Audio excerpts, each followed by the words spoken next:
Welcome back, Hub family, where fame meets facts and, the stars just never stop shining. If you're obsessed with the glitz, the gossip, and the untold stories of your favorite celebrities, well, you're in the right place. So buckle up, hit that like button, and let's get started.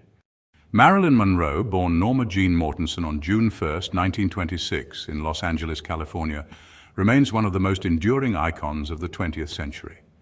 Her image, blonde curls, red lips, and that radiant yet vulnerable smile, defined glamour and femininity for generations.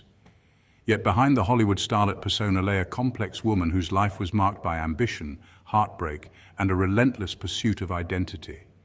Monroe's journey from an unstable childhood to global fame, coupled with her mysterious death at age 36, cemented her as a cultural legend whose influence still persists in film, fashion, and popular imagination.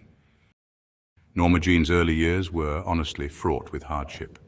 Her mother, Gladys Pearl Baker, struggled with mental illness, diagnosed with paranoid schizophrenia, and was frequently institutionalized. Unable to care for her daughter, Gladys left Norma Jean in foster homes and with relatives. Her father's identity remains uncertain, though Charles Stanley Gifford, a co-worker of Gladys, is often cited based on later DNA evidence.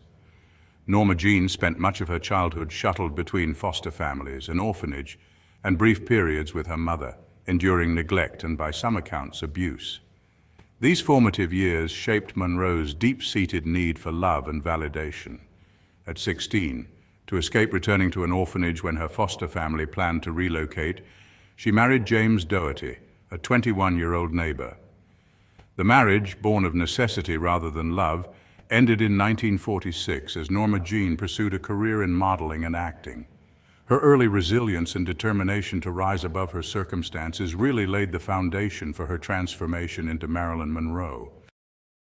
Norma Jean's entry into show business began with modeling in 1944, after working at a munitions factory during World War II.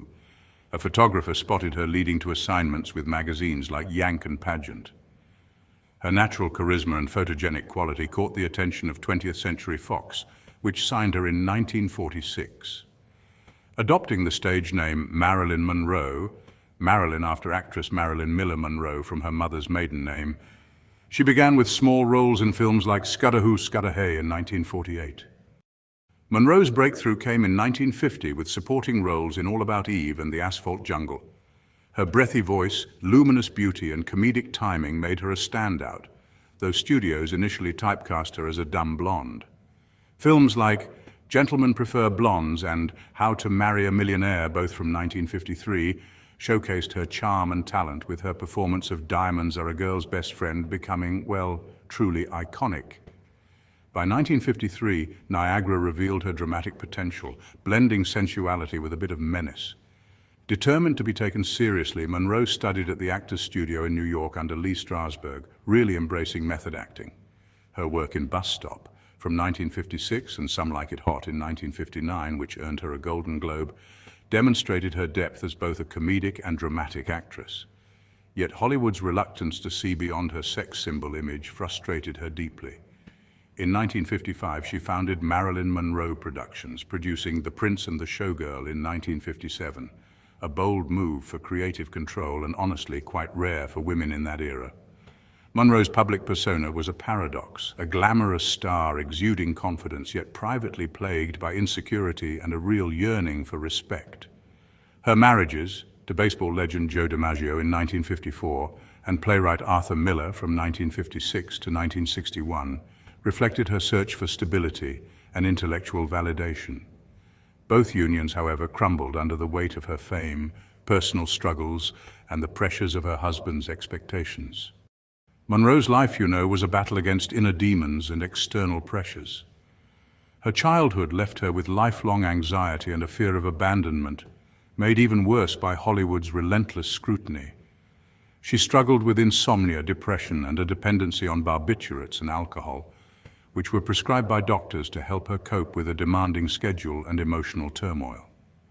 Her perfectionism, while it fueled her artistry, also led to chronic lateness and difficulty on set, straining her professional relationships. Her relationships with powerful men, including those rumored affairs with President John F. Kennedy and his brother Robert, added to her mystique, but also her vulnerability. These connections, whether real or exaggerated, fueled tabloid speculation and later conspiracy theories about her death. Monroe's desire to be loved clashed with the objectification she faced, leaving her isolated despite all her fame. By the early 1960s, her career actually showed signs of revival. She began filming Something's Got to Give in 1962, but her health and unreliability led to her dismissal from the project. Her iconic performance of Happy Birthday for JFK at Madison Square Garden in May 1962 in that shimmering nude gown was both a career highlight and a moment that really intensified public fascination with her personal life.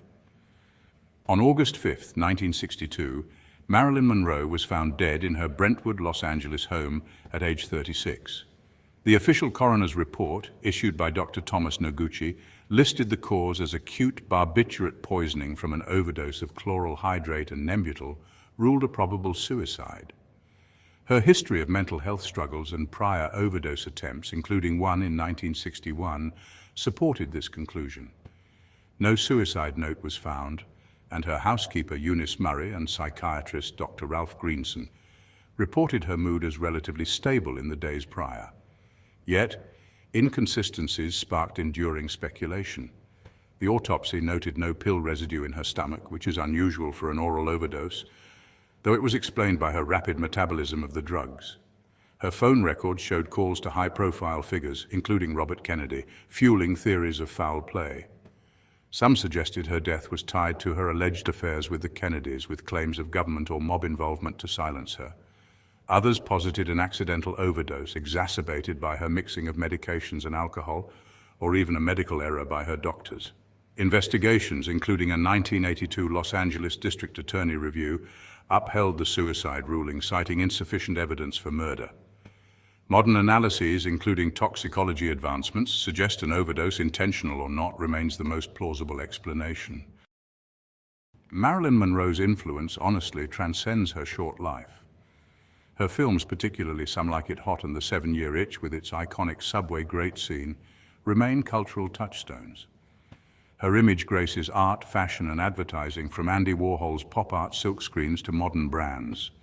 She pioneered the archetype of the vulnerable yet magnetic star, influencing figures like Madonna and Lady Gaga. In death, as in life, Marilyn Monroe remains a paradox, a symbol of beauty and tragedy, strength and fragility. Her life, marked by resilience and reinvention, and her death, shrouded in mystery, ensure her place as an eternal icon. Whether viewed as a victim of her era or a trailblazer who challenged it, Monroe's legacy endures, captivating new generations who see in her both a star and a deeply human soul.